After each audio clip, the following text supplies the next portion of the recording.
Hey, folks, welcome to a new episode of the Whiskey Ring podcast. Today, going to I think technically is a new country, definitely a new region that I have not been to before.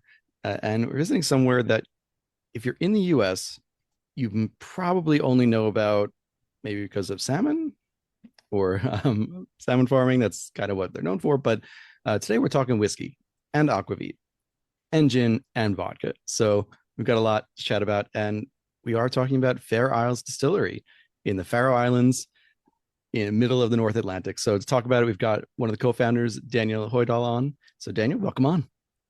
Thank you very much. So Pleasure.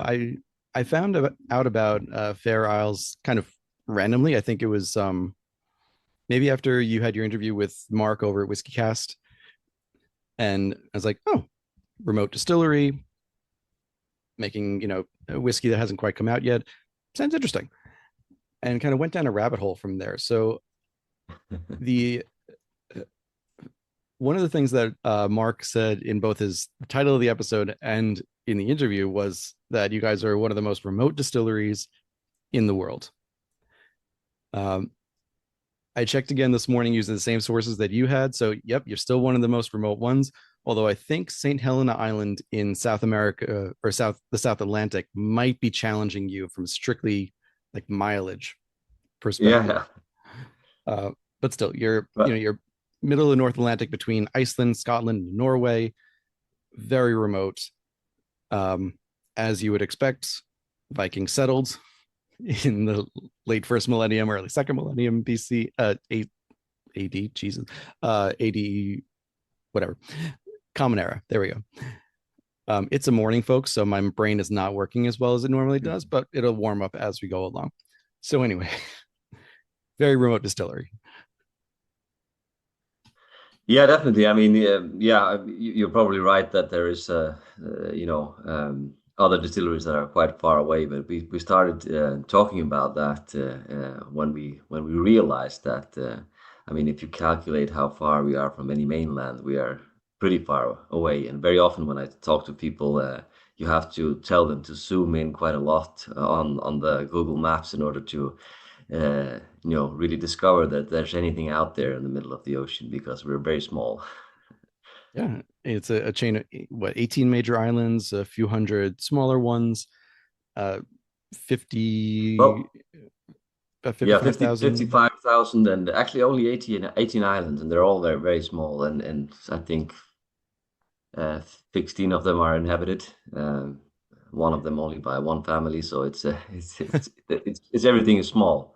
So even Mhm. though we think of ourselves as a nation, it's definitely one of the smallest nations also in the world. Sure, and one of the islands that is uninhabited by humans was just inhabited by sheep, Yeah, as exactly. I hear. So, We have sheep everywhere. We have more sheep than people, and actually, it's a little bit our enemy number one because the sheep are basically eating everything that we want to mm, grow. So around our distillery, we have bought like 24,000 square meters of land just to fence it in to keep out the sheep to be able to rewild, do a rewildering project and get some of the native sort of botanicals and edible plants to grow there again so we can use them for exciting spirits. all right, so I'll hold my breath on getting kind of a mutton whiskey down the line just to control the population a little bit. But anyway, we're jumping ahead. So Yeah, yeah. let me throw it to you to tell the the origin story of Fair Isles Distillery. Well, so basically, I mean, we're the founders. We're all born and raised here, and been away for a career. You know, what you typically do here is you go abroad for university, and a lot of people unfortunately don't come back. But it's actually a very interesting thing to society to get back to.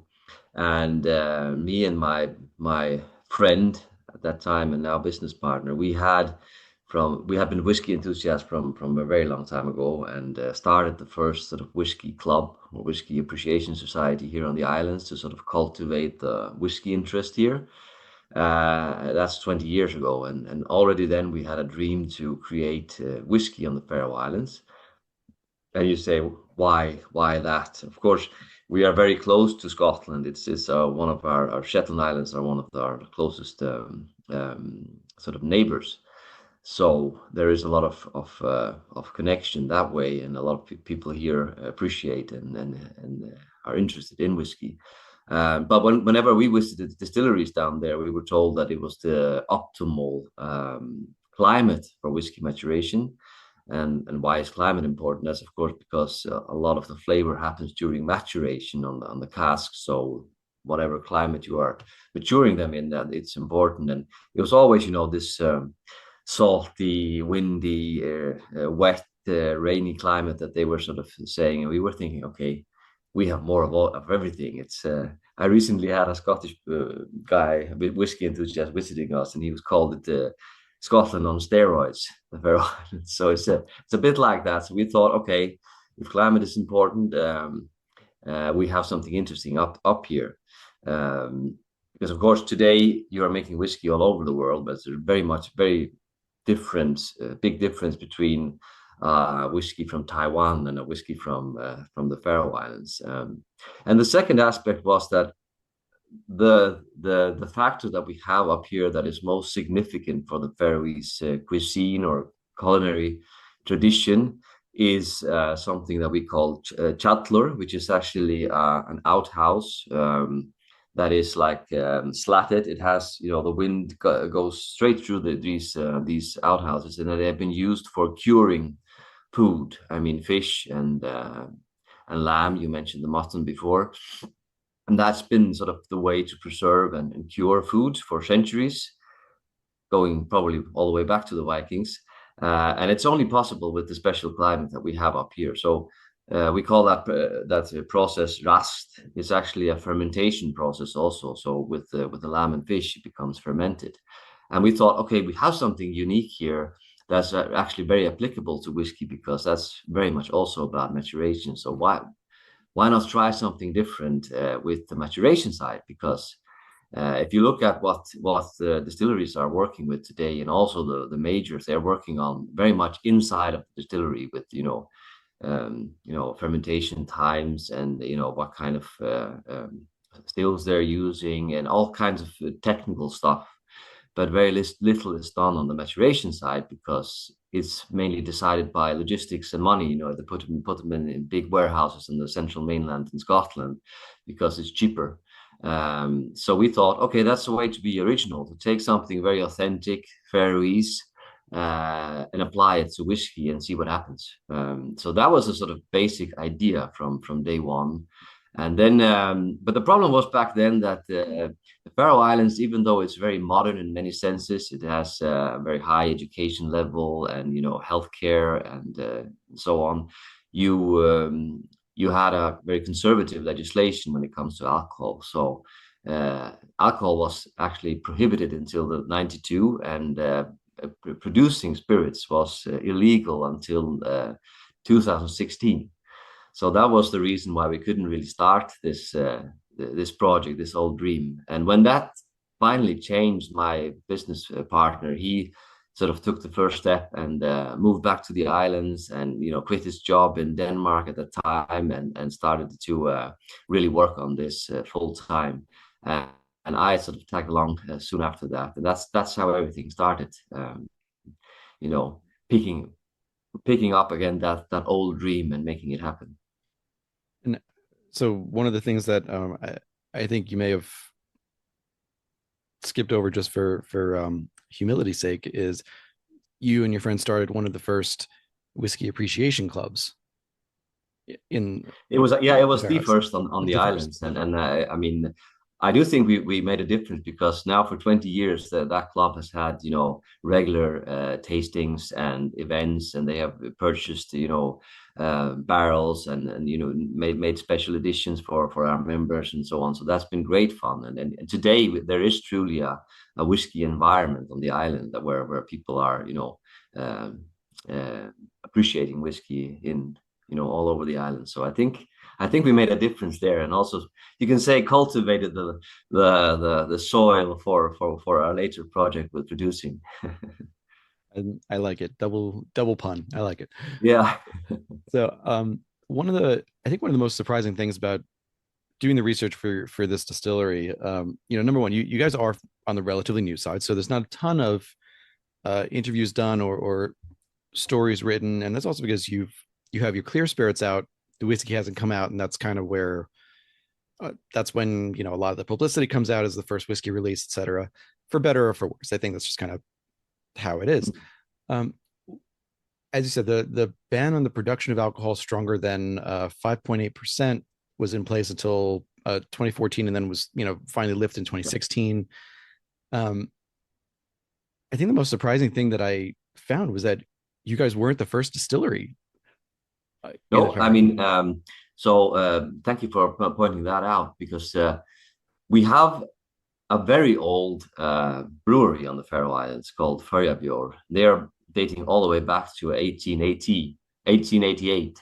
And they did a lot of the pioneering, you might say, on the legislation side, first getting beer allowed on the Faroe Islands. And then later they introduced a bit stronger beer and changed the legislation a bit more there. And they are actually the first distillery on the island because they had all the equipment, you might say, in place when the legislation changed. So they had a head start. Of course, our business models are very different. We started our whole idea based on the fact that we wanted to export and build up an international distillery. Because the market is, of course, extremely small on the island since we're only 55,000 people. And whereas Faroe has, for 150 years been focused on the Faroese market, and when they introduced their first spirits and also with the whiskey, again they have been selling it almost exclusively on the island. So it's a very different approach and so on. But yeah, and we really think that's great because we've had the first examples of whiskey tourists. I mean, people coming to the Faroe Islands with the primary objective of visiting new distilleries. And of course, that's a huge benefit that there are two, because that makes the islands more interesting for people like that. And we, it helps us put Faroe Islands on the whiskey map, that there are two. So we really appreciate that and always point people in that direction if they come and ask about whiskey. So that's really great. I love it. And just to clarify something, because I think I should clarify this. So the ban that ended in officially in 2016 was on production but not consumption, right? Yeah. So in 92 it became legal to, I mean, we had our first monopoly. A lot of the Scandinavian countries like Sweden, Norway, Iceland, Finland, they have a monopoly where you can buy it only in certain shops. And so we introduced the monopoly in 92. So it became legal for people to go to these few special shops to buy alcohol, but you are not allowed to produce anything until, Gotcha. 16. So something else that I want to address that, again, I found fascinating and very nuanced about the Faroe Islands is, so the Faroe Islands are technically part of the Kingdom of Denmark, but are under home rule, mostly autonomous since 1948, to the point that, and this is where it gets complicated, the Faroe Islands themselves are not part of the EU. Faroese citizens are of Denmark and thus are EU citizens. And there's no real like super hard passport control between the Nordic countries, even though you're not technically part of the Schengen zone. So a lot of different, and you're subject to your own trade agreements, and it's complicated in some ways and fascinating. For the purposes of this interview, I guess, the first question I have about that is, what is since you're not technically part of the EU and you have different trade agreements, what is the local regulation on what can be called whiskey? Yeah, so I mean, there is very little local legislation, in fact. So we are just doing it following the Scottish and the EU legislation concerning the definition of whiskey and also how to do whiskey. We could probably put additives in if we wanted to and not getting problems, but we don't want to, both from a more sort of aesthetic and sort of principle standpoint, but also because we don't want to get into any problems when we export it by people asking, can this actually live up to the local legislation? So even though it's a gray area very often when it comes to legislation and what applies to the Faroe Islands and not, because as you say, we are very independent and at the same time technically a part of the Danish kingdom. We try just to follow all the rules that are out there anyway, just to stay out of problem. So, and because as I said in the beginning, that this is an export project, and so we have to make sure that we don't get any problems anywhere with that. Sure. I mean, in that case, market dictates what you're Yeah, what you're going to do, yeah, even more so than local regulations would in this yeah, case. yeah. But we have had some strange, sometimes fun, and sometimes very frustrating problems with the fact that there was no sort of similar production in the Faroe Islands. And I thought, mentioning the old brewery right before that, we wouldn't get any problems like that. But there is, because since they've been there for 150 years, we as a new distillery have to apply to adhere to much higher standards, because and so they didn't know. They put us the fire department. They were categorizing us as a tank station, a petrol station in the beginning, because that's the only sort of similar thing that they could find in there. And the sort of food agency called us a fish factory, because that was the only sort of similar thing they could find in their catalog. So it's a lot of strange things. And also, actually, when we started exporting to the US, we had the problem that it was rejected in the beginning because the Faroe Islands wasn't a country according to the FDA, and Right. so That's where I had that's to where have that most ambassador syndrome. independence is. Yeah, that's where it gets complicated.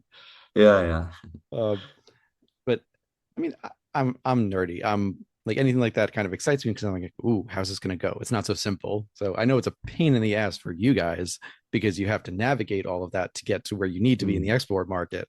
As a consumer and as a nerd, I'm excited by it. But um, Yeah, all things considered, you are now able to export, and that is what is most important.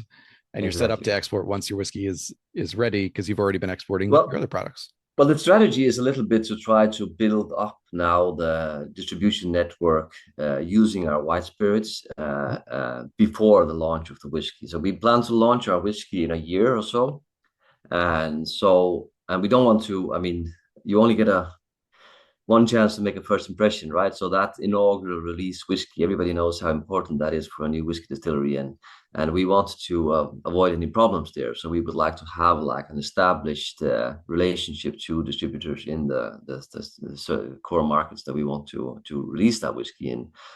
So that's what we are working on. That's my main job right now, because I mean, in the beginning it was so much inside of the distillery, experimenting with recipes and casks and doing all that, and now the production guys are saying, get out of here, go out and sell, because we need to be ready for the launch.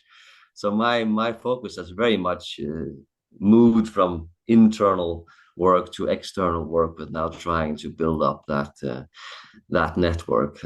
So And you've given yourself a little extra runway too, because the distillery is founded in 2018.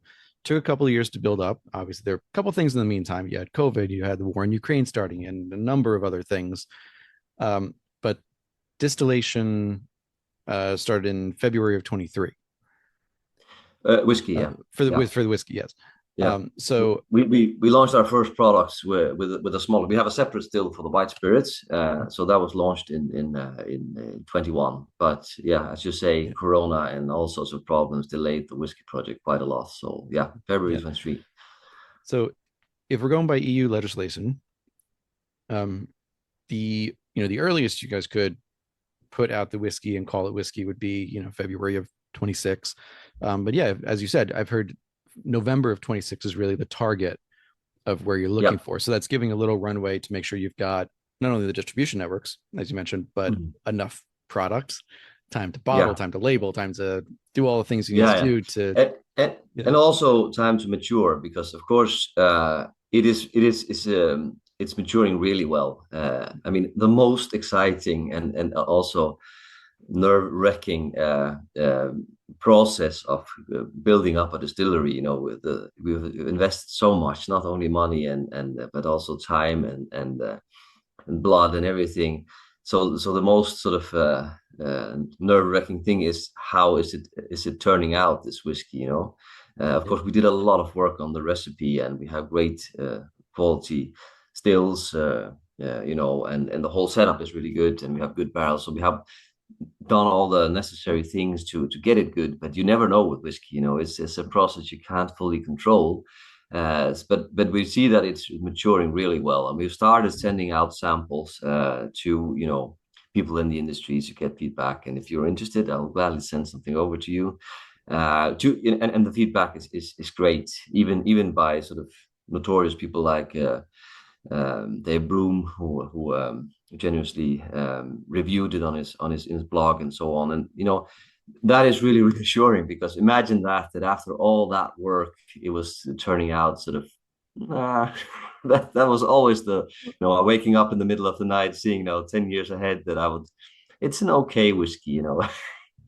for sure, for Just sure. terrible. And I do have a sample here in front of me from cask 147.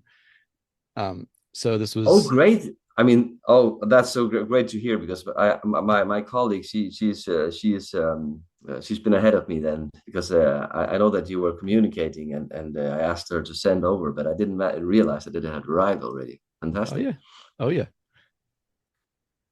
So the idea that you could end up with a meh, like you Yeah. hope for at least a meh, hopefully really good, but a meh or even a bad whiskey at the 3 year mark, it's a fear. I think it's pretty consistent. Yeah. Now, just to back up a little So that bit, was, yeah, so sorry, that was yeah, another reason why we said November, just to have something to work with in case we weren't really, because sometimes even 4 to 6 months extra can do magic in an early young whiskey like that. absolutely. And look, we've already seen from examples in Scotland, in Iceland, in the Nordic countries, that a quote unquote younger whiskey, like 3, 4, 5 years old, can be very, very good and stand up against kind of the classic 12, 15, 18 year that we're accustomed to thinking is like that's what the mark is for great whiskey or great malt whiskey. So in that sense too, I think the people that you're aiming for would give you a little leeway, even if you got to November of 26 and you're like, you know what, I think, another 6 months here would be really what we need to make the product that we think you're going to enjoy. I don't think you would get much backlash. I'm talking for myself as a Mhm. consumer at this point more than anything else. Because I think when you're dealing with small production, very local, this kind of focus on what the work you put in, um, we want to see the best that you can do and what you Mm. think is the best. So Mm. Yeah. I hope it's November 26th. Obviously, I don't want to wait too long, but Mm. if not, I don't think you would have too much of a No. problem. Um, the No, but it's exciting. I mean, we are exciting about the upcoming year too, and hopefully we will get to a point where we are happy with what we release, and of course I'm sure that people appreciate also that it will be a young malt at that, a young whiskey at that time, and that's understanding it like that, because sometimes we did also do in a very very small bottle, mostly for enthusiasm, release our new make, as Holyrood that you spoke to Mhm. recently also have done with great success, because it's like a curiosity, but it's really a curiosity for the geeks, for the people who understand what a new make is, because if people Right, think it's a whiskey, then they'll run away screaming, because it is very much not that, but right. it's the early indication, and I also really appreciate it because it shows the naked uh, version of the whiskey before you have the wood added, and I always think that's really fascinating. But I do Yeah, understand why some distilleries never release it, because it's some of the new makes are quite harsh and terrible, to be honest, before they get yeah, some polish. absolutely. And you mentioned Holyrood. There's actually, so you mentioned Holyrood on air, and then before we started talking, also the last episode to come out as of this recording was with Kale at um, Gura. I'm still never going to pronounce that perfectly, but I'm trying. Um, And I didn't get to try their new make, but still, it's a younger-ish malt, even though they've been around for a while. It's 5 to 7 years, and the I love the comparisons between these. So let's just start with Holyrood because their focus is so much on the pre-barrel phase, like what's going into the barrel. They've got the malt components, the yeast components, um, uh, longer, shorter fermentation times, all playing with around with all of these things, making an argument that the maturation process and like the barrel influence should not be the dominant factor. Mm. And that this idea that 70, 80, 90% of the flavor comes from the barrel doesn't have to be true. Mm. And can be you can focus on the new make. They're selling 8 versions of new make in their shop. Mm. That's unique as unique gets. Um, Now with you guys, as you said, like for you, maturation is really your stake in the ground as differentiation. So that's not to say you don't care about what's going in the barrel, far from it. Um, and I think the fact that you're selling new make or sharing new make at least testifies to that. Like if you didn't really care what went into the barrel and we're just looking at the barrel to fix it or make it better and all that, you wouldn't be sharing the new make because then it could be No, exactly. crap new make. So um, that would definitely be Exactly. something Well, I'd be interested to I try. really like the Kiki approach with the Hollywood, where they have these rare, very detailed Oh labels. yeah. That's you can see there all the different yeast types and how they've combined them and all that. We really love that, but it's quite geeky. So what we did was like a more simple with our sort of main recipe or sort of the to indicate sort of um house flavor or core recipe that we're using, and to give people a point of reference when they are looking into the maturation and how that's going. Also, because I think when we're doing that um, special maturation, it becomes even more interesting to see what the starting point is, to see how is this affecting? Is it doing anything else other than what they would do in any other environment or not? And truly, to be completely honest, we don't know.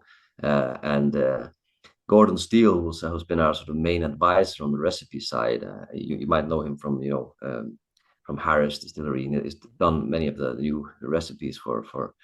He said it's your X factor because it hasn't been tried before, so you don't really know how much you're gonna give. And I mean, we've had we had a woman who was, I think she was the like wine and food editor for Forbes magazine visiting us, and she was sort of like a really tough lady, so was challenging all this and saying, "Isn't it just marketing?" And I said, which is really true, that we would. I mean, even though we found out that it doesn't add anything, we would do it anyway because it is the traditional, authentic way of storing food on the islands. It's also a cheap way of building a warehouse because it's a very simple construction where you only have these wooden slatted boards building it up. So it would make sense anyway to do it, and it's really fits well into the sort of architecture and the environment that we have up here. It looks natural. Everybody is accustomed to it.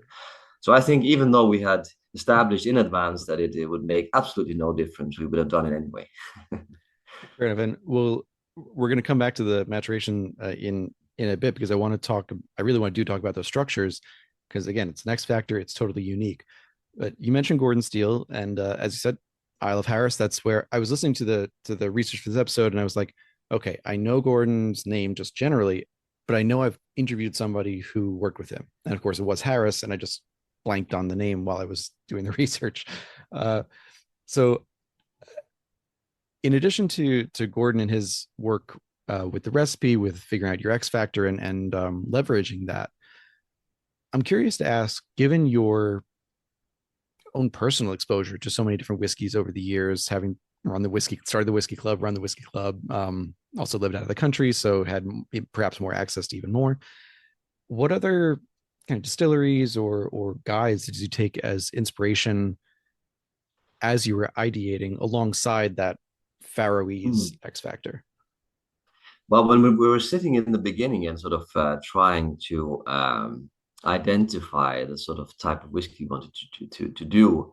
It was, me and Boye Morrison, my past business partner, who gets the title of founder because he was the first to quit his job and move back and everything. And then the third person in the sort of uh, triangle there, our head distiller Bjarne Lamhauge. We very quickly ended up talking about personal preferences, and we had to step back and say, guys, so this is not working. We don't need to do our individual preference whiskey. We need to identify what kind of whiskey would make sense here. Also looking into what would people expect of a whiskey from the middle of the North Atlantic, and also going back into what is our philosophy behind the whole distillery, because from the very beginning we said we want to distill the Faroe Islands. That became like a mantra for us. And since we wanted to make a spirits distillery and not only a whiskey distillery, that has been sort of the most defining factor for all the products that we have made. Even when we make cocktails out for events and so on, it has to adhere to that mantra. So we don't, if we're making a cocktail, we would only use local Faroese botanicals. If we wanted to make a classical cocktail, we would make a Faroese twist where we are using that. And with the other white spirits, we are using Faroese seaweed. We are using as much as we can from something that is authentic here. So with the whiskey, we were saying we have to do the same here. We have to make build up a brand and a distillery with a philosophy that is coherent.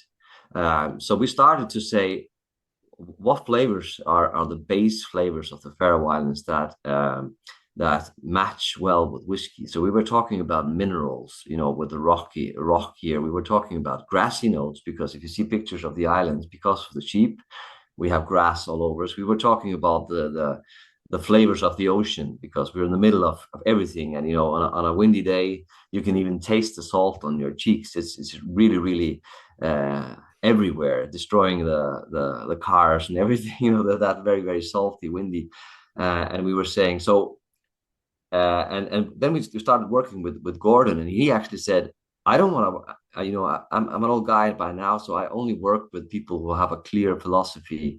So he wanted us to write down a mission or a vision for this whiskey, and that was the most giving process I've been through in this entire project, because we had to really, really define what we meant by, for instance, oceanic flavors. What's that? I mean, and he's of course like being a chemist by trade, and also have been head of the Scottish Institute for Oh, the Flavor IBD, Institute. right?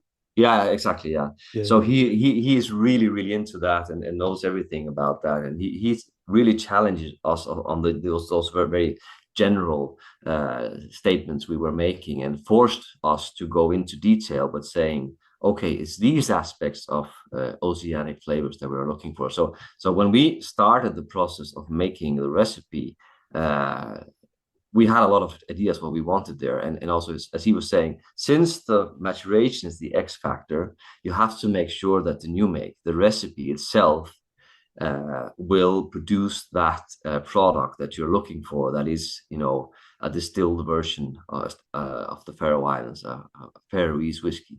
Because we were saying, I know that some of the other people we were talking to before we chose to work with Gordon, or as I said before, also he chose to work with us because he's quite selective by now.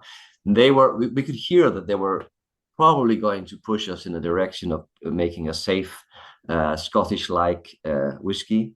And we thought, well, what's the point in that? I mean, there's so many great Scotch out there.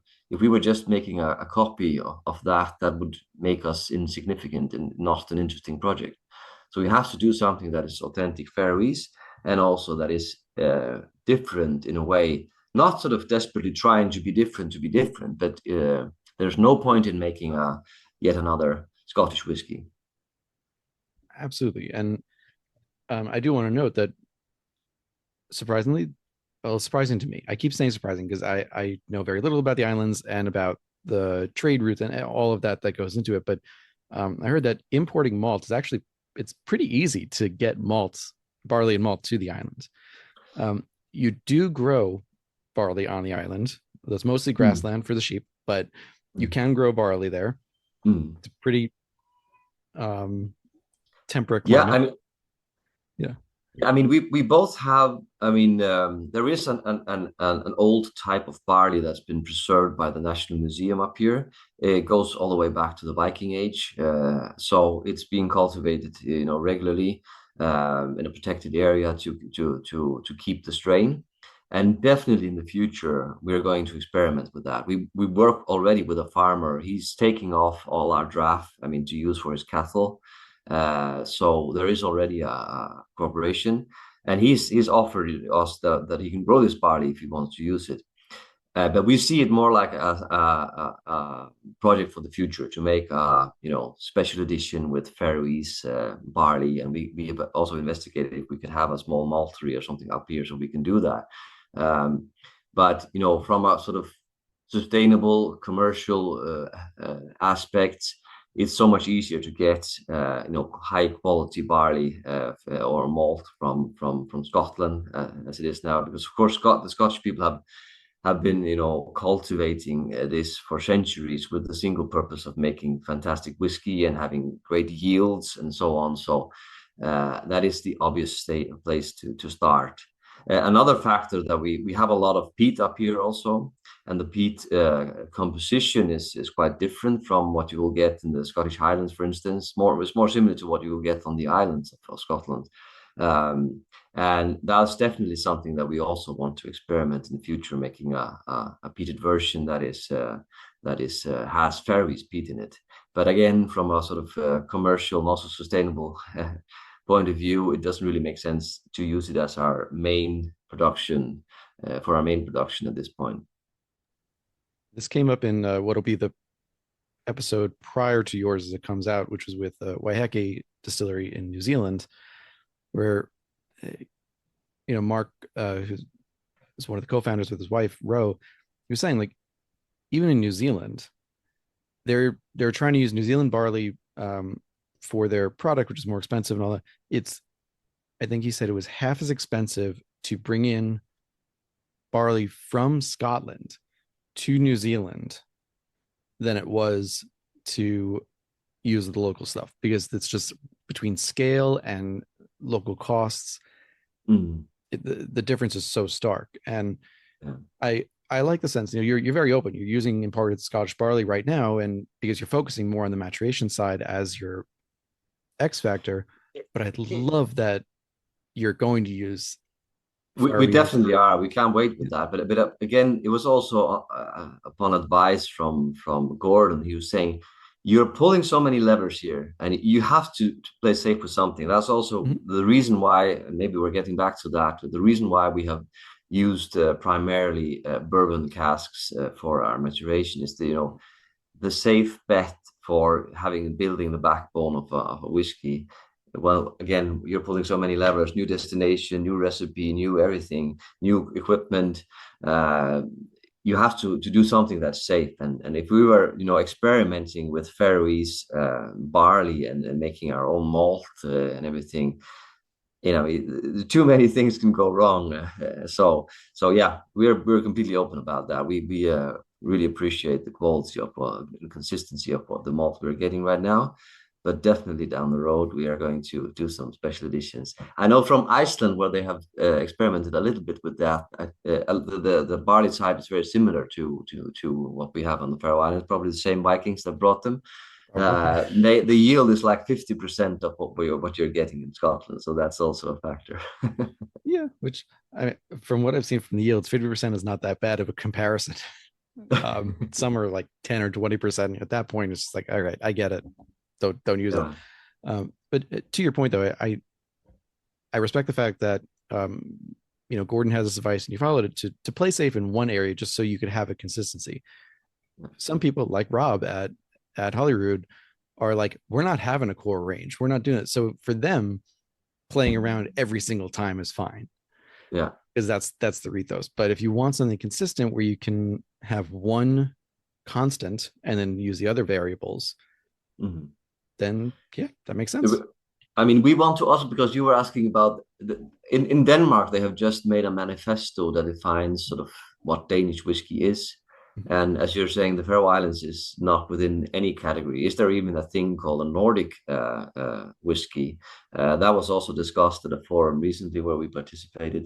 Uh, it's sort of, we're trying to identify the contours of something maybe that is a common thing, or maybe not. And we just thought, in order for not to confuse people, and if we want to try to carve our place in the market, you have to have some house style that people appreciate and recognize. If we were and with all respect for what Holyrood is doing, we're making an experimentation of big of everything we do. We will probably get some interest out there, but it would also be confusing, I think, to some consumers. So we would rather do that we have a house style and something that is recognizable within us, and then doing special editions around that with all different, Faroese malt, Faroese um, peat, whatever we can think of. Also, we have a very good cooperation with ASC Barrels. He's in our sort of advisory board, the owner of those guys, and he can get his hands on all sorts of strange barrels from Portuguese and French sweet wine production that normally is never associated with whiskey, and combining some of them. We also experimented with ex-honey casks and all that. So there's a lot of experimentation going on that we just don't tell anybody about because we're, of course, want to test how it plays out.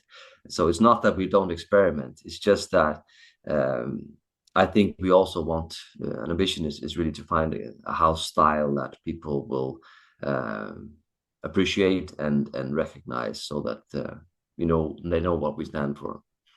This again goes back to your situation of you're an export focus, really. Yeah. Domestic market's not big enough to do it. Rob's got the advantage. He's in the middle of Edinburgh. It's got millions of visitors a year. He's got millions of people who live in the city. He can experiment, and people will just go, "Oh, it's Holyrood. Yeah, Great, I'm going to try it." But yeah, in some ways, I almost, and this is such a wide like ends of the spectrum of scale here, but in a way, it's analogous to the idea of how Jack Daniels is in like 170 plus countries, every military base or U.S. military base around the world, and it's going to taste the same wherever you go. And in for me, I think that's analogous to what you're doing, where especially when you're starting out, you need people to look at a bottle, say, okay, this is Fair Isles Distillery from the Faroe Islands. This is what this bottle is going to taste like. And then if there are special editions, single casks, beyond that, fine. But they'll have a starting point that they can always count on, that this is what this tastes like. mm.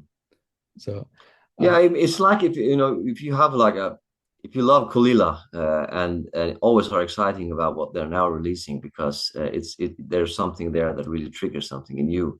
I really like that connection that some people have. That you have your preference distillery, not because it always has to be that, but just because it triggers something in you, and you're excited about what are they bringing to the table this time. And that's like a relationship that I would really like to establish with at least a certain crowd of people out there. for sure. I mean, you've got me on the list, so that's one. So jumping into as we're about at the halfway mark, jumping into your production as well. Just looking at pictures from the distillery, the stills look like fairly standard sized pots, reflux bulb on top, medium size squat neck. So nothing crazy, nothing super out there, which to your point is going towards a constant or consistent new make. It made me think. So you said Gordon, sorry, different phrase. It made me think you have a still for your white spirits and a still for the whiskey. Mm. Was Gordon consulting for you on the white spirits as well, or just for the whiskey? Just for the whiskey. So we in the early beginning, when we were developing the white spirits, we used Julia Norney, who is also, yeah, she's on so many different uh, judging panels with all the different competitions out there in many different spirits categories, and also does consulting on flavor development.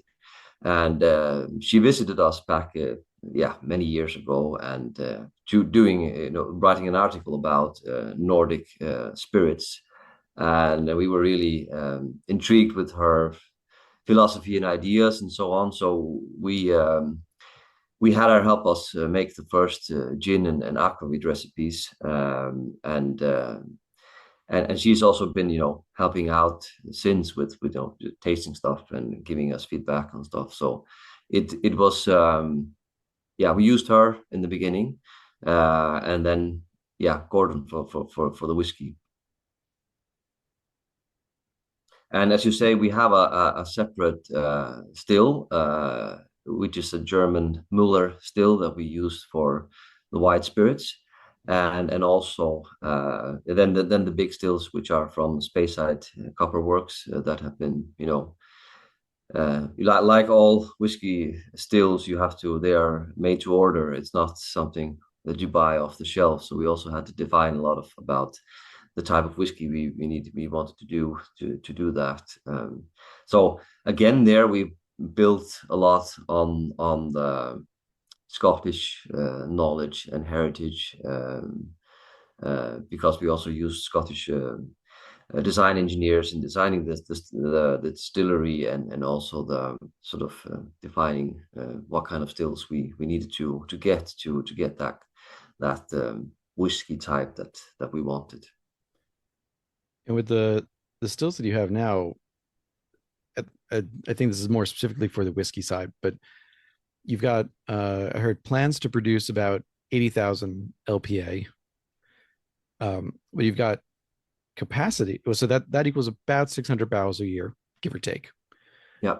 But you have the capacity to go to 600,000 LPA from Yeah, production. I mean, yeah, I'm not sure if it's 600, but it's at least, four, maybe five times what we are producing now with the 600 barrels, because we only work 5 days a week and only do one shift, because we can't afford more. That's the sad reality of building up a whiskey distillery, that you have these very difficult first at least 3 years where you are producing stuff that you can't sell, and that's very, very expensive. So, but we said from the beginning that we have to be able to scale, because the difference between most of the Nordic distilleries and then the Scottish distillery startups that you see out there is that in the Nordics, it's very often, or almost always, started by enthusiasts who are learning by doing, more or less, because you don't have the tradition, you don't have the expertise going. Well, the oldest one is Mackmyra in Sweden, which is, I think, 25 years old this year. So you don't have that experience. Whereas in Scotland, it's very often either a big distillery branching out, or it's somebody who's been in the industry for 20 years who finds a backer and then goes out and start their own. And so it's people with experience from before. And because it's mainly enthusiasts here in the Nordic area, they start small. And then if they're successful, they soon run into trouble, because problems, you can't scale it. You have the stills are too small, and you don't want to discard the ones that you already purchased. So you buy one that is a little bit bigger. So now you have to have twice as many people running them, and that it's a business model that's not very scalable. And so we said from day one that we actually wanted to have much more capacity than we are going to use in the beginning, so that we can scale later on. And I mean, so it's been much more expensive for us in many ways to start up than a lot of the other Nordic whiskey startups. But we just saw that it was necessary in order to avoid that kind of bottlenecks in the future. I mean, it makes total sense. And in the meantime, normally if there's that gap between actual production and capacity, it's filled by either contract or something like that. but you guys are so remote and so out there that I don't know if It's anyone's coming over to contract still. exactly. It doesn't. I mean, I would love to do some contract distilleries, distilling on the side just to make ends meet and get some extra income. But it's the sad reality is that our stills are empty and silent a lot of the time simply because we can't afford to run them. So that's a bit of a pity, but hopefully that will not be the case in the future. For sure. And the okay, so I do want to go into maturation and the white spirits as well. Before we do the question that I had been asking for a while in the podcast, and I kind of not even on purpose, I just kind of accidentally started leaving it out. But I think it's important here. I'd love to know what the local reception has been. Like from the start of when you said, okay, we're going to build a distillery. I know you had the other one that was a long time brewery, so that was kind of different because they had a long standing relationship. But you guys are coming in, even locals coming in, saying we're going to build a distillery. Then you're getting white spirits out. What's the reception been, and have you been able to have an economic impact on the local economy? Well, the reception has been really, really great. I mean, we are also partly crowdfunded. We did that from the beginning. I mean, we've had three international rounds of crowdfunding. So today we have one in 21 and one in 23, and then the last one here in 25. So today we have 1,400 investors in 31 countries. So that also makes it quite interesting. I mean, of course, we've generated some funds that way, but also makes us feel less of isolated here in the middle of nowhere, Sure. and also proves that there is an interest out there in the outside of the islands. But I think we calculated that 3% of the grown Faroese populations are now also shareholders in the company, and and the feedback is on the products are really fantastic, and people are really proud and think that this is going to be the biggest sort of retail brand from the Faroe Islands ever. Of course, we are still on the cusp of that because we have been so focused on what's going on inside and making sure that the whiskey gets perfect. That it's only recently that we have started the whole process of building the markets outside. And I now, I've been impatient to get that to that day where we release the first whiskey, but now I'm actually really concerned about it that it's approaching so soon because I know that I have to be able to have established all this before that. And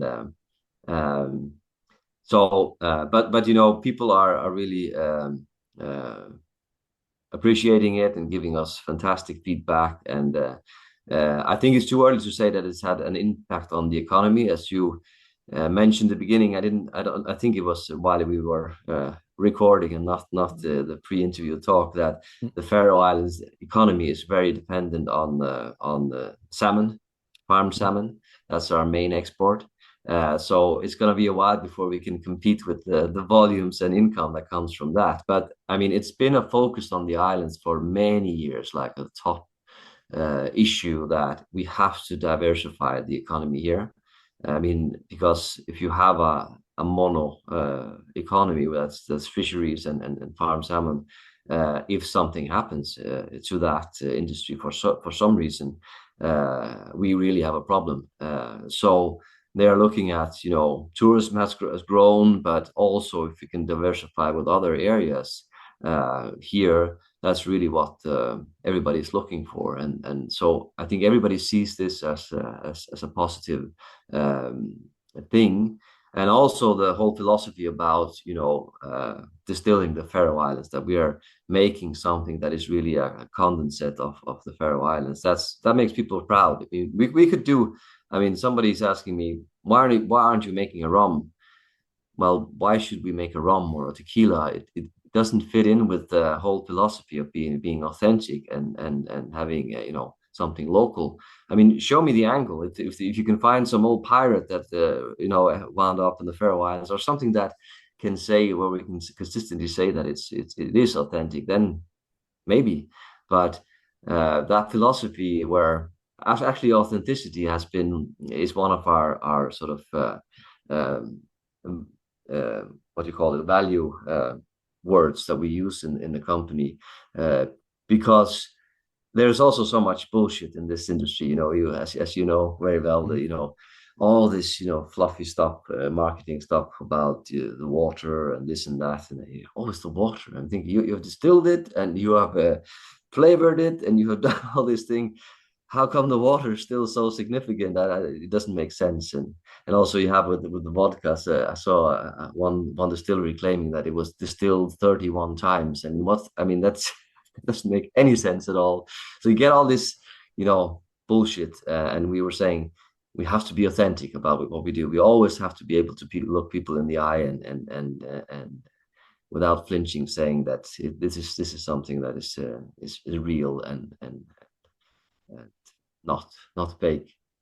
And I think people understand that and appreciate that, because it's it's very much used also as a souvenir that both you know tourists bring back to tell the story, but also that Faroese people are bringing out there to be able to give something that represents the Faroe Islands well, and in spirits work well as a gift.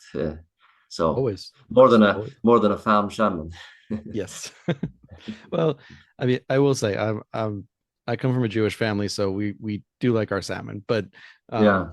and especially the smoked salmon, but that's a different story.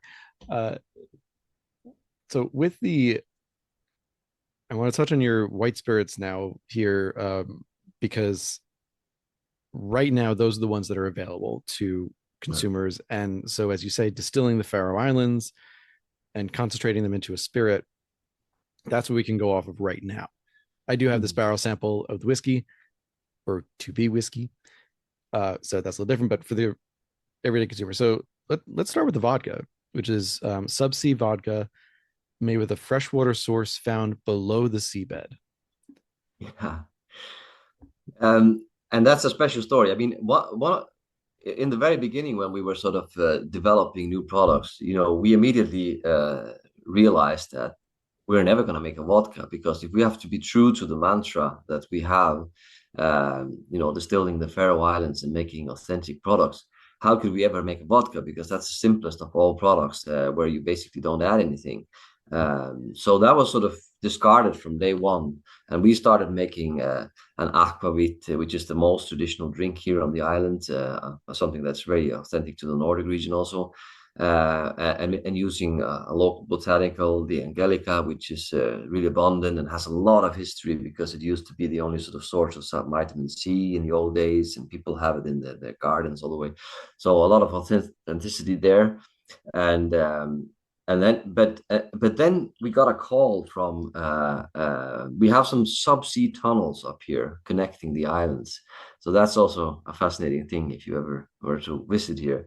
And one of the guys that was the site manager on that dig, he was one of those many investors that I mentioned before, and he gave us a call and said they found this huge reservoir of fresh water that was sort of trapped in a like million-year-old reservoir below the seabed. And he called this, is this something that could be useful for you? And we immediately thought, oh my God, that's unique. And we tried it and we had it tested, like for, chemical analysis and everything. And it was really unique and completely different from the water that we are using, and get the tap water we get up here. Um, that's typically too clean, because it's basically just rainwater, and we have to Right. add chalk and everything to make something, to simply be able to use it for whiskey production, because I mean the yeast has to have something to cling to and everything. But this had a completely different chemical composition with a lot of minerals and a completely different flavor. So we thought, oh my God, this is perfect for a vodka, because with the vodka, if you ever are going to say something about the water, the most naked or raw spirit where you don't add anything else is the vodka. So we thought, let's make a vodka.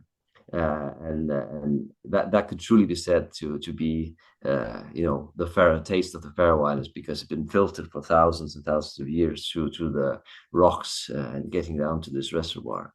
So that was really unique, and I've tried to research if anybody else has a subsea vodka, and I'm not quite sure that it's not out there.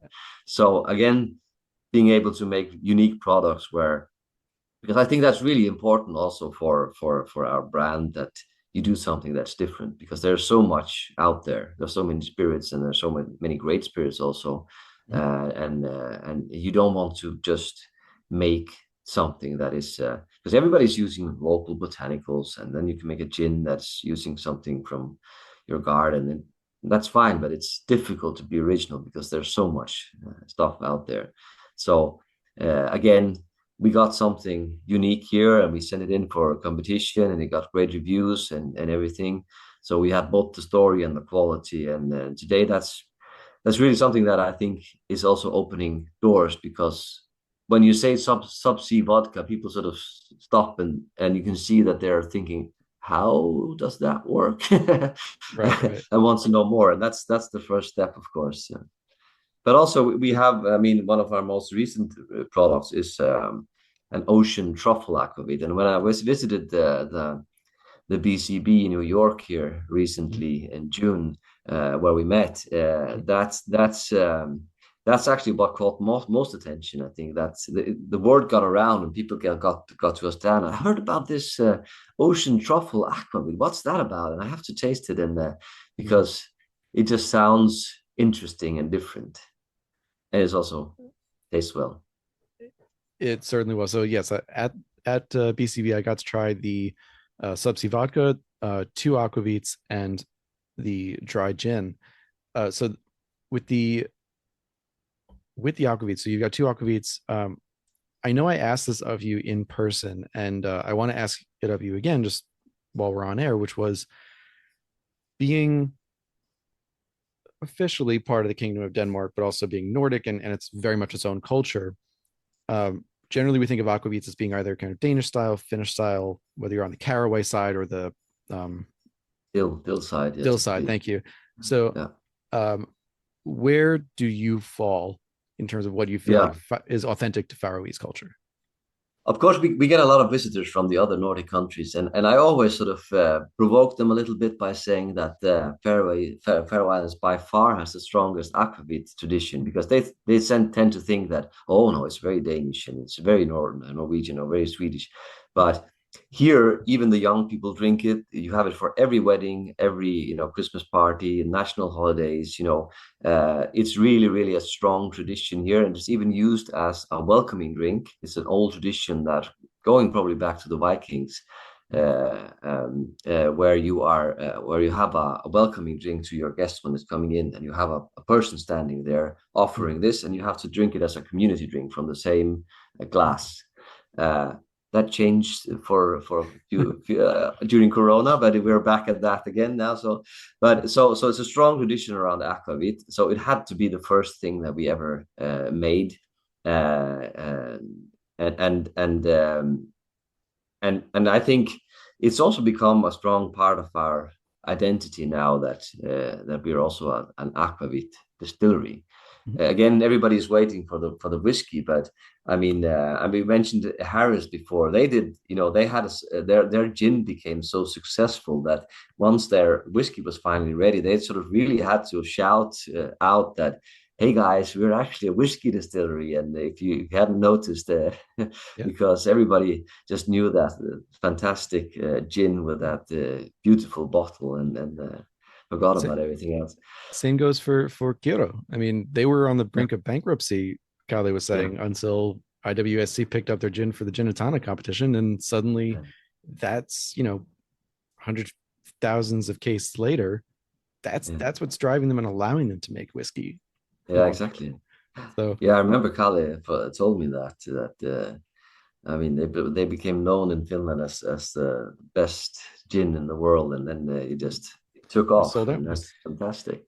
Yeah, they had. I only remember this specifically because I was just writing the notes for it. That yeah, they had a month and a half's worth of distribution that sold out in 2 days right after that came out, because it was just such a there was a clearly a Finnish pride that went into Yeah, it, that this is something that are, and also people like, oh, this is good, I want to try it. yeah, uh yeah, Aquavits, so that was the gin, and we'll take a brief detour to the gin, because your dry gin is made with quote unquote ocean spaghetti. Um, so I was curious.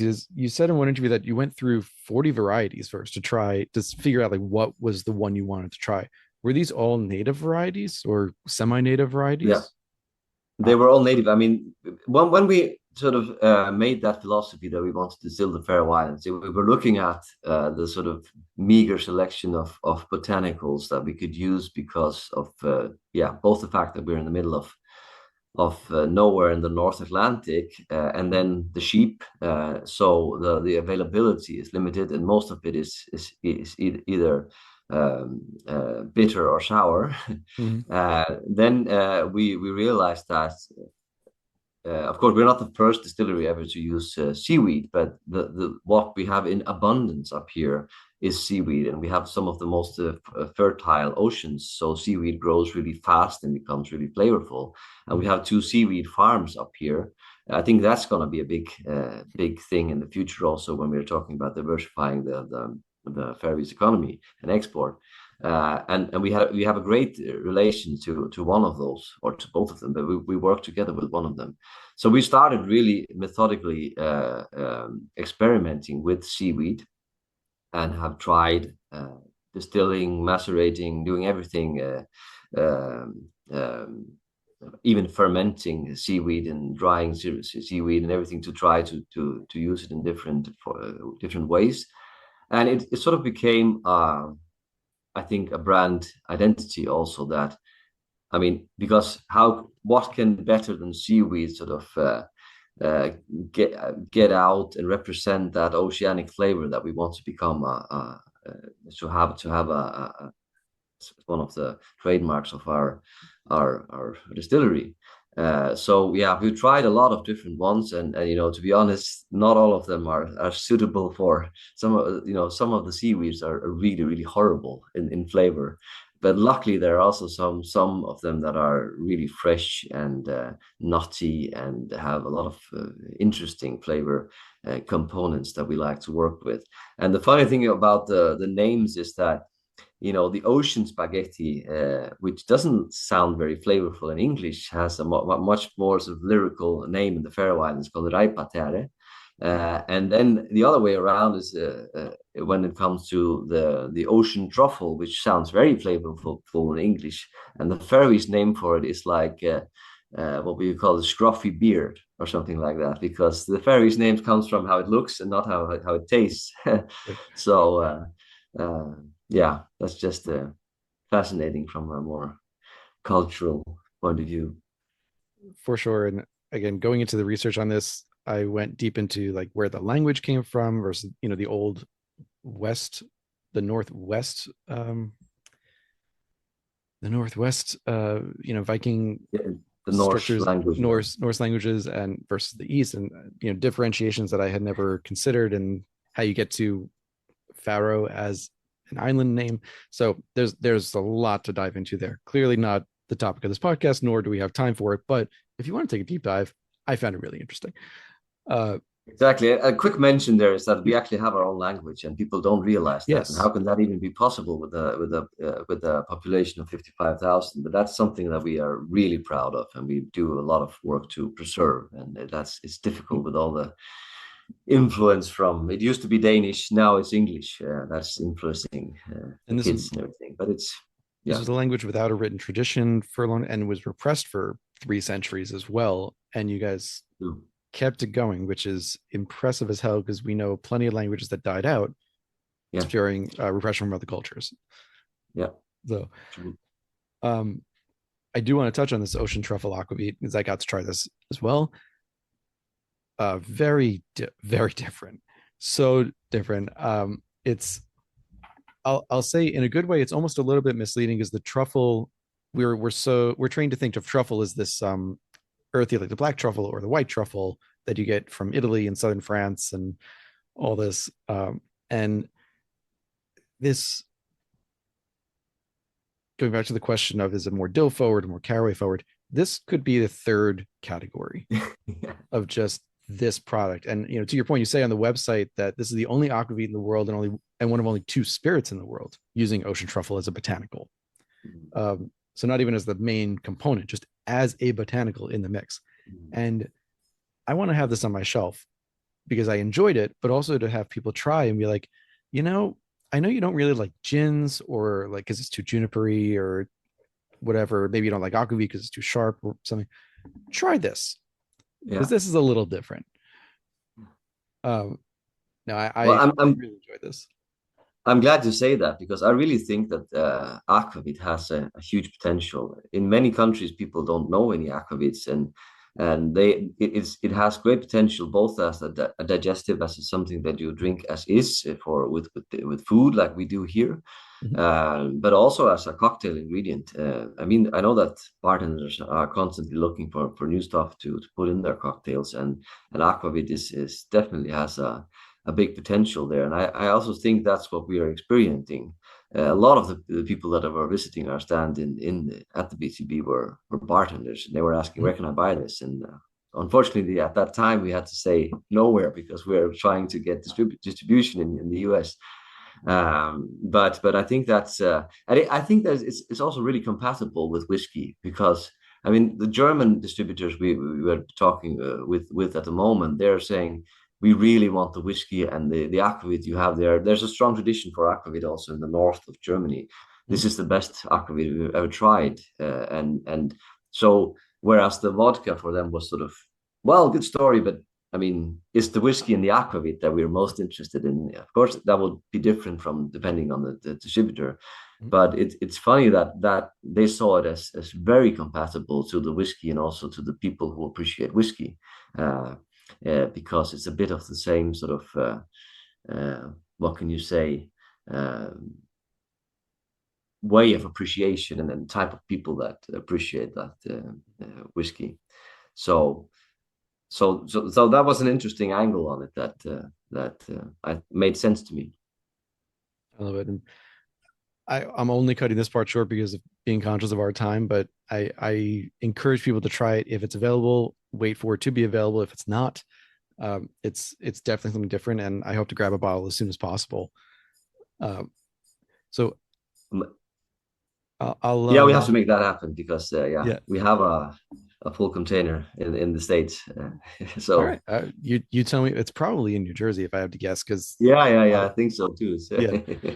So I can see it if we go down to the beaches. Um, yeah. so yeah, just for time's sake, because I only got you for another about 15 minutes or so. Um, right. I promise this is the last question before we get into the structures because I've been teasing that the whole episode. So the Faroe Islands, you have this very unique climate of being your North Atlantic with which kind of on the surface level, maybe people think, oh, it's going to be cold. It's going to be more like Iceland or the Hebrides or something like that. But it's actually very temperate. You know, your Mm. mean temperatures in winter between doing the calculations like 37 to 39 Fahrenheit. Summer mean temperatures 49 to 52. Like the extremes are in the 70s, and that's pretty. Those are the record temperatures. So we're not talking Mm. super high, super low. Um, the question that came to mind with that was, oh, it's sorry. I should also mention very humid, a lot of salt in the air, as we've been saying along. So it's similar to Scotland, but you have a slightly higher angel share because of just the currents and Well, well, the interesting thing is because when I mentioned before what sort of signifies the Scottish climate, I forgot to mention that one, and it's probably the most significant part because if you, I mean, I know that there's some controversy and discussion whether salt can actually penetrate the wood structure of a barrel and all that. So we're not sure how that would influence, but the fact that you have a very average temperature, stable temperature is actually really good for maturation because what you see even in Scotland is that during winter maturation can stop. I mean, if you go below the four degrees, then typically the whole process will stop. right. And the fact that we have very little fluctuation in that sense makes the environment really stable. And well, our assumption is that it's good. And at least we are seeing that the feedback we're getting from the samples we're sending out is that it tastes much older than it is, and we also can see that we don't have those. We have we also measure the temperature inside of the warehouses, and we have very few days that go below those 4 degrees. So it's a very active maturation. So that is definitely a benefit. I usually say that the climate up here is terrible for people, but great for whiskey. So Yeah, I mean, I run hot, so I'm good with the cooler temperatures for sure. yeah. It's 70 degrees here right now, and I'm thinking of putting Oh the my air God. on. Uh, but it's so the you actually touched on exactly what my question was going to be, which is with the very stable temperatures, but also not going super high above, I guess for us would be about 50 degrees Fahrenheit, 4 degrees Celsius for you. Um, that's where the barrel interaction really stops. And you're relying much more at that point on oxidation. Mm. And I also don't believe, I don't know how there's still an argument against salt penetrating the whiskey barrels. Because you take, if anyone's ever had Old Pulteney, you know Yeah. there's salt in that Yeah. thing. There's maritime whiskeys. I mean, Yeah. unless they're putting salt in it as an additive, like where else is it coming from here? Yeah, Anyway, exactly. rant over. Um, so with this, with your focus being on maturation for the Yeah. whiskey side, um, are you did you kind of go in at this point knowing that you're going to rely more perhaps on oxidation as opposed to straight up barrel in and out of the wood? Well, again, I mean, since we are putting it into warehouses that are not, heated or anything, and you have that slatted structures where the wind just goes through. I mean, in the wintertime, there's sometimes snow on top of the barrels, and Mhm. and we have actually a big problem that we didn't really uh, anticipate, which of course would happen is that the hoops are rusting much far Yeah. faster than everywhere else because we have this. And old people here who remember the time when they were using barrels here for putting herring in the old Mhm. times, they were explaining, oh yeah, but we always put the casks outside between every batch of herring that we sent because then you use the rainwater to wash away the salt.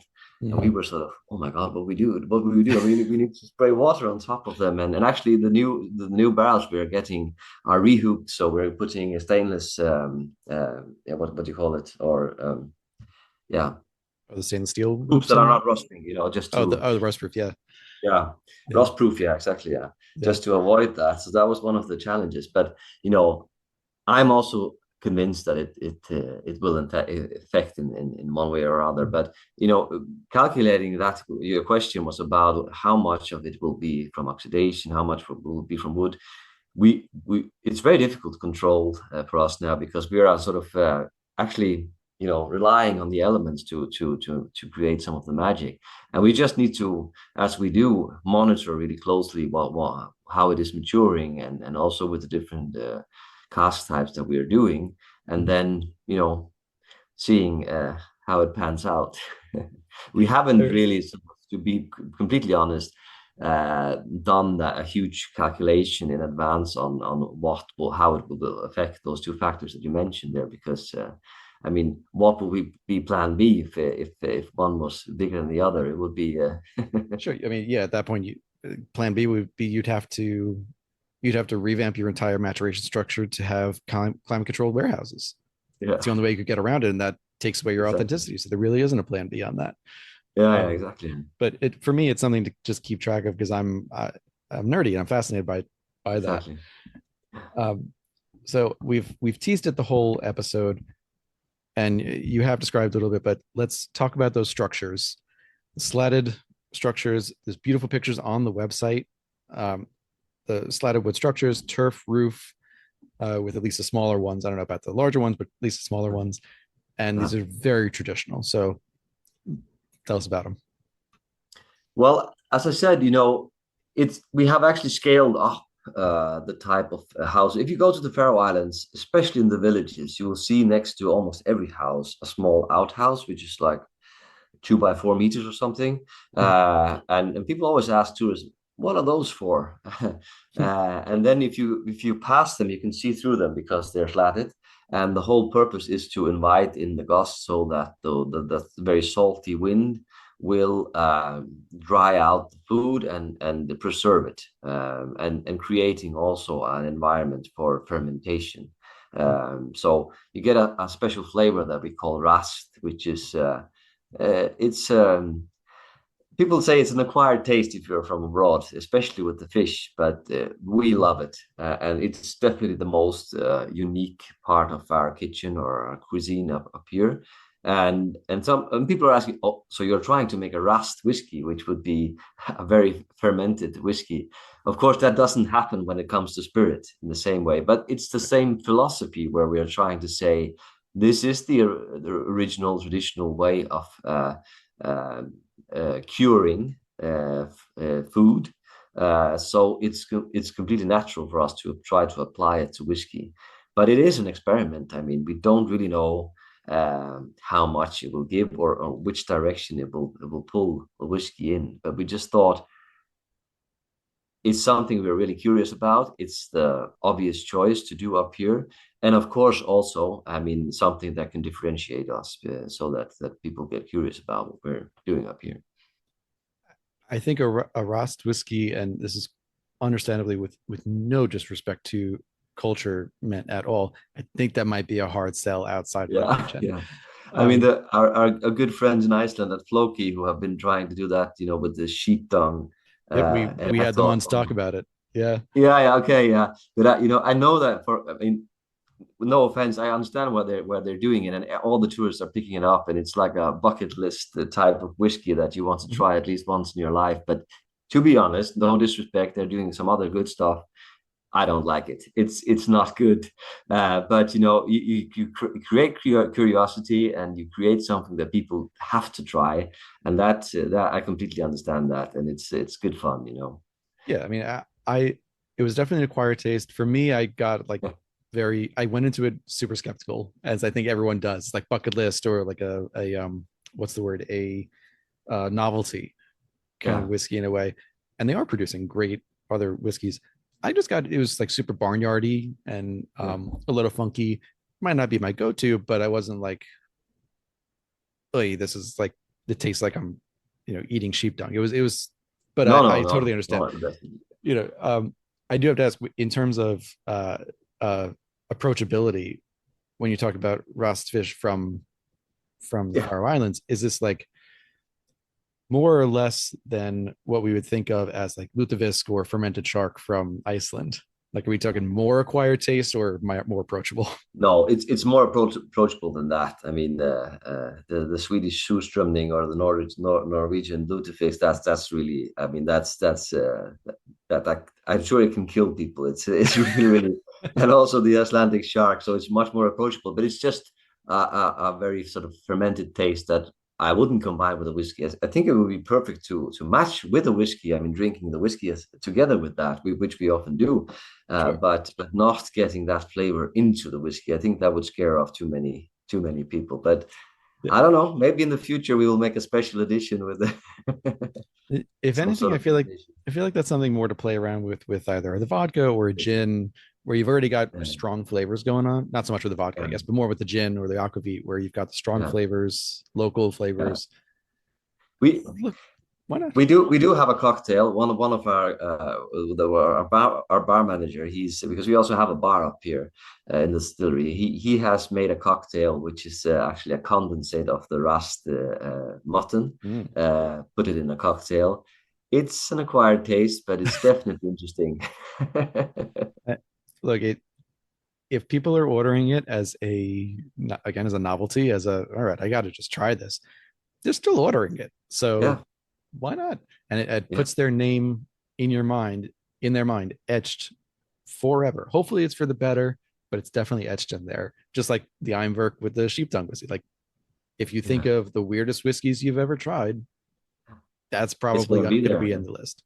yeah, Um, I know we just have a couple minutes left. I'm going to save my legacy question for you because I think your legacy is still being built, and we'll have you on, in a year and a half, 2 years to see how the whiskey went. Obviously, once I get to try it too, because I'm super excited. So, um, I wanted to ask as maybe a finalish question of you said the structures that are around the houses are maybe 2 to 4 meters. They're not big. They're meant for the household. mm. Yours maybe are a little bit bigger, but I need to know how many of these structures you need for the 600-ish barrels a year that you're producing, Mhm. because they would imagine not so many fit into a standard size structure. No, no, exactly. So what we have at the moment are four of those that are 21 meters long. So, and I think we can fit in there almost 5,000 barrels. Okay. So, doing the math, in not so many years, we will have Yeah. to start looking at, and of course, we have 24,000 square meters around the current warehouses, and we're going to do this rewildering project, but it's also to have enough space to be able to um, build more warehouses, because in the not so distant future we have to do that. Sure. And the warehousing is not it's not currently on site. It's 15 kilometers away, but we're dealing with an area where I feel like that doesn't make a significant difference in how the maturation might go. No, no, I mean, it's true that our warehouses are a bit away from the. It's on the same road, because the Westmanna where we're producing is sort of the end of the road on that island, the northernmost village. But I think what we would build is probably similar to what we already have. So it'll be the same sort of environment and same culture that they're maturing in. Fantastic. Well, I could talk more. I have really loved talking about this. I'm really glad we got connected, got to meet at Bar Convent. And not only that I got to try your available products, but I got to try this barrel sample, because I am really excited, not only where it is now, but where it is going. So we'll keep in touch on that for sure. Um, Definitely. you know, Daniel, thank you so much for coming on, talking about Faer Distillery. Hopefully, this gets you guys a little more exposure in the States, so people Thank you so start much trying for the that. gin, the aquavit, the vodka. Hang on with me for just a moment after we finish recording. Yeah, thank you for the time you took and interest. Absolutely. So thank you everyone for listening. Check out the show notes when this episode comes out for more information on where you can find uh, Faroe's Distillery products, where you can find the aquavit, gins, vodkas, etc., and where you can sign up to learn about when the whiskey will be available. And if there's anything that we didn't get to in the interview, we'll have the information on that in the show notes as well. So thank you everyone for listening. Like, rate, and subscribe wherever you found us, and I'll see you all next week.